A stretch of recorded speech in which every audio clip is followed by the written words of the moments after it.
Hello friends and welcome. Les amis, certaines personnes pensent que la guerre c'est des jeux vidéo.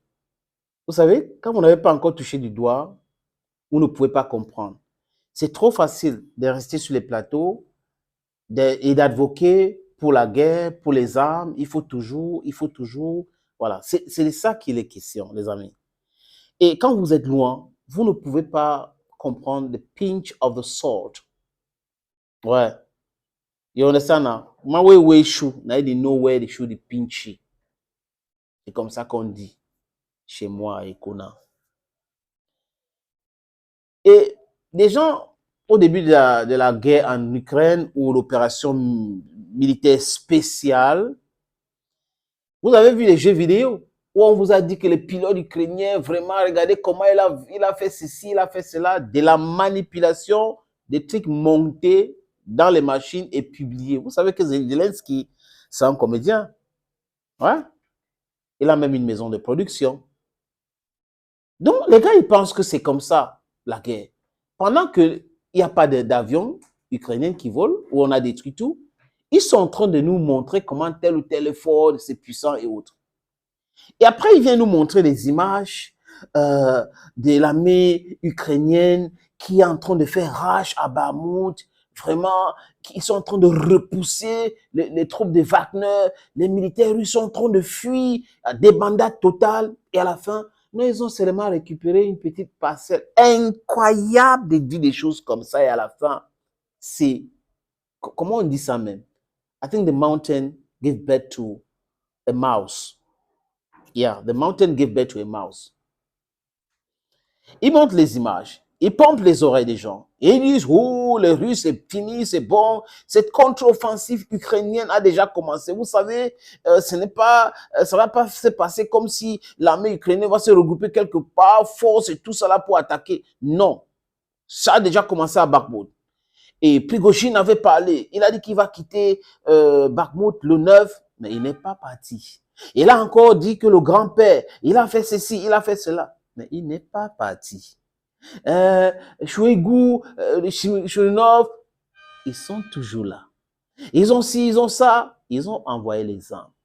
Et c'est uniquement sur cette chaîne, les amis, qu'on voit que l'Ukraine est en train de repousser les Russes, que l'Ukraine est en train de gagner la guerre à Bakhmut. Donc les gens ont perdu près de 95% de la ville et ils sont en train de gagner parce qu'ils ont récupéré 1%.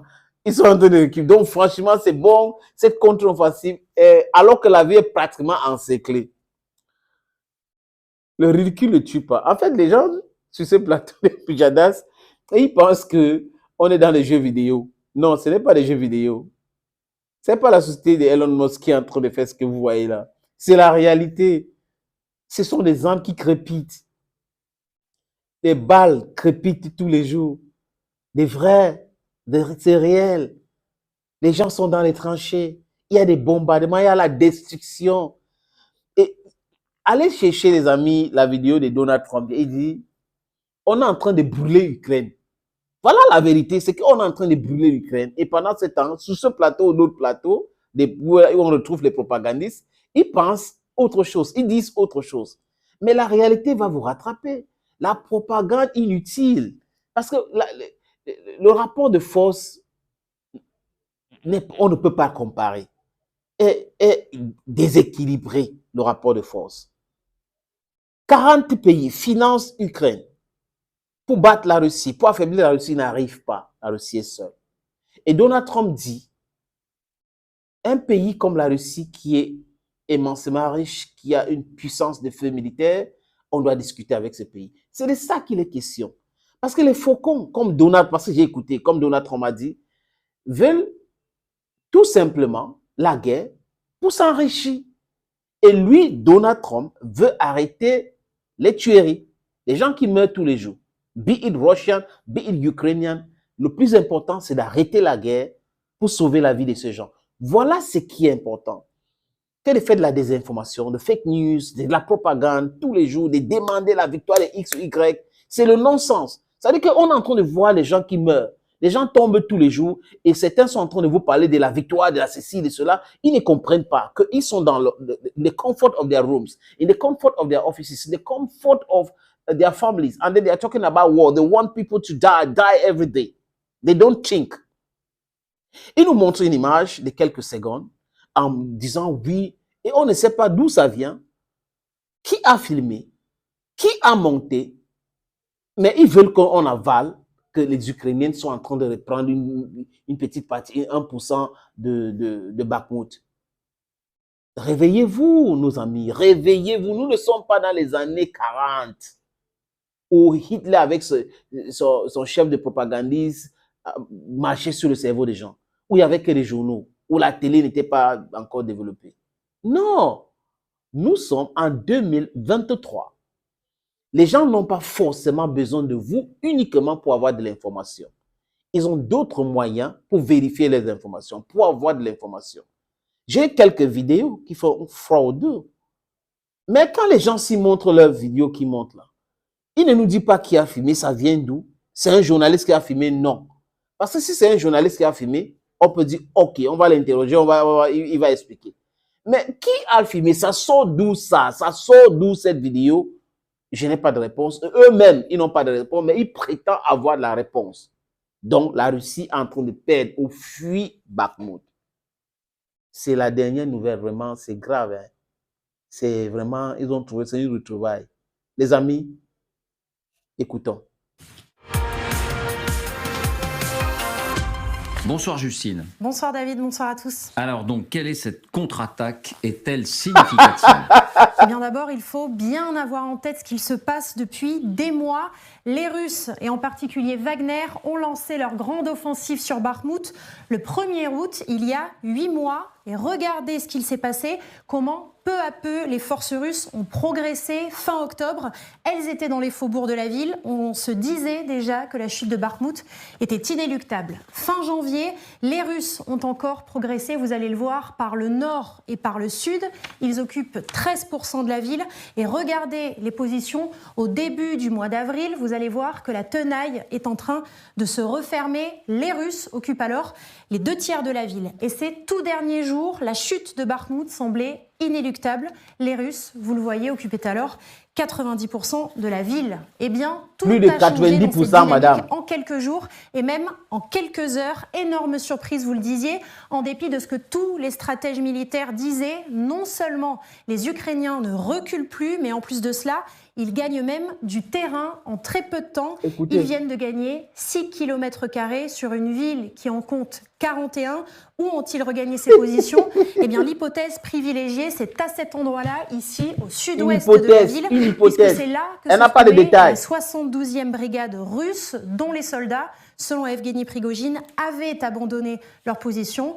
Et là-dessus, il n'a jamais été démenti. Et plusieurs scènes saisissantes. Donc, comme nous ce n'est pas racontent démenti, comment c'est les la Ukrainiens vérité. sont en train de mener cette contre-attaque. Et là encore, ça fait partie des rares moments où on touche du doigt la façon dont se déroule cette guerre. Oui, et la première, c'est peut-être la plus révélatrice, puisqu'on voit des Russes en pleine fuite, voire en pleine déroute. C'est quels Ce Russes groupe là? d'hommes que vous voyez fuir, Qui sont les ce signes sont qui montrent des que c'est les Russes? soldats de Moscou. Ils courent à travers champs. Derrière eux, vous allez voir ce char ukrainien qui les prend en chasse, qui pilonne les bosquets pour ouvrir la voie aux soldats ukrainiens. Ces mêmes soldats ukrainiens, on les voit quelques secondes plus tard dans le sillage du blindé. Ils sont à l'offensive. Ils vont éliminer au fusil mitrailleur les derniers soldats russes dont on voit que certains sont déjà mis hors de combat. Autre séquence très parlante qui date de ce matin. Elle montre en détail, et comme on l'a rarement vu, la reddition d'un soldat russe. Un drone ukrainien survole une tranchée russe et repère ce soldat russe esselé. Ses camarades Il n'a pas de sont signe, il n'y a pas de visiblement morts à question qui dit côté. que c'est un soldat Lorsqu'il russe. comprend Regardez qu'il est à la vous-même. merci du drone, il lève les bras et vous le voyez, il fait ce geste. Il veut se rendre. Le droniste ukrainien rappelle alors son engin et le renvoie chargé de ce message. Si tu veux te rendre, suis le drone. Le message, on l'a vu, est ensuite lâché au-dessus du soldat russe. Donc le drone Russe part. le lit et regardez, Et ça il va revient, il alors est toujours sous place. suivre le drone. Le voilà qui marche jusqu'à sortir Vous de la êtes tranchée. ridicule. Au passage, il enjambe d'autres de ses camarades qui ont perdu la vie. Selon toute vraisemblance, ce soldat russe est aujourd'hui un prisonnier de guerre aux mains des Ukrainiens. Il s'appelle comment? Autre scène, autres images, la bataille des tranchées au sol cette fois.